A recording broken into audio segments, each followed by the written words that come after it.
accurate forecast from the First Coast News Weather Team, certified by Weather Rate, sponsored by AC Designs.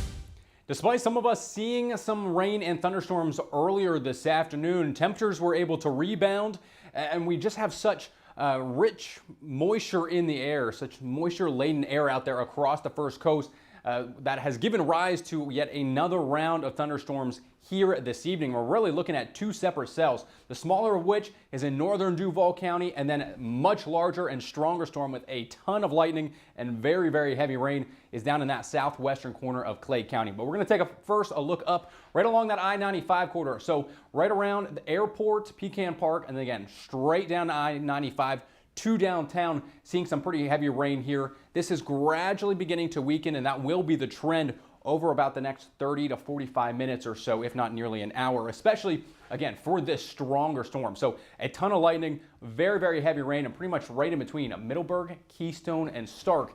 And these storms are almost a little bit like parasites. They kind of head to where the energy and the moisture is at. So it started up near Orange Park, Fleming Island, took all the moisture out of the air there essentially and all the energy, and then slid over to where there was more energy available. A lot of these cells emerging together, but you can see here on our storm core, went from strong, slowly beginning to decrease in intensity. But this is not the only night we're going to see storms. We saw some last evening, now here again tonight, and we're going to see some more scattered showers and thunderstorms after 2 o'clock tomorrow, and will then continue through the majority of your Wednesday afternoon and evening. And then a similar story for Thursday as well. Now, we are going to have a fairly weak low pressure system up in northern and central Georgia sliding across. That's going to bring us a fairly strong westerly flow, so any storms that do fire up then will push eastward through the majority of your Thursday evening. Now, then as we head towards Friday and your weekend, rain chances will begin to go down a little bit. But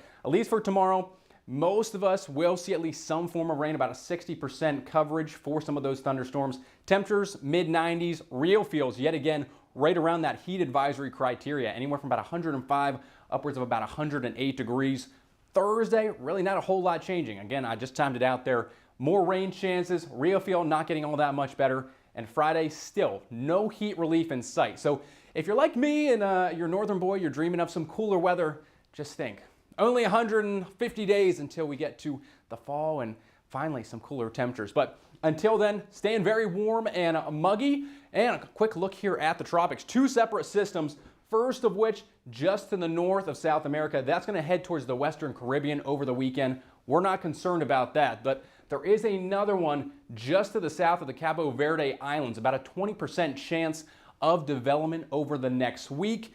We could see that slowly trek its way towards the Lesser Antilles by the end of the weekend, and then potentially into the Western Caribbean. Now, the only thing that might limit some development here is we could see multiple plumes of Saharan dust begin to limit how much tropical activity would be able to develop. Dry air obviously not conducive to any form of tropical development there. So we'll keep an eye on that, and just a quick look ahead to the 4th of July. We're about a week away here now, expecting it to still be very, very, very warm as we head toward your 4th of July forecast next week. But until then, rain chances here the next 2 days. Not much of a change with temperatures still in the mid-90s. Heat indices near 105 through the weekend. Thank you, Rob.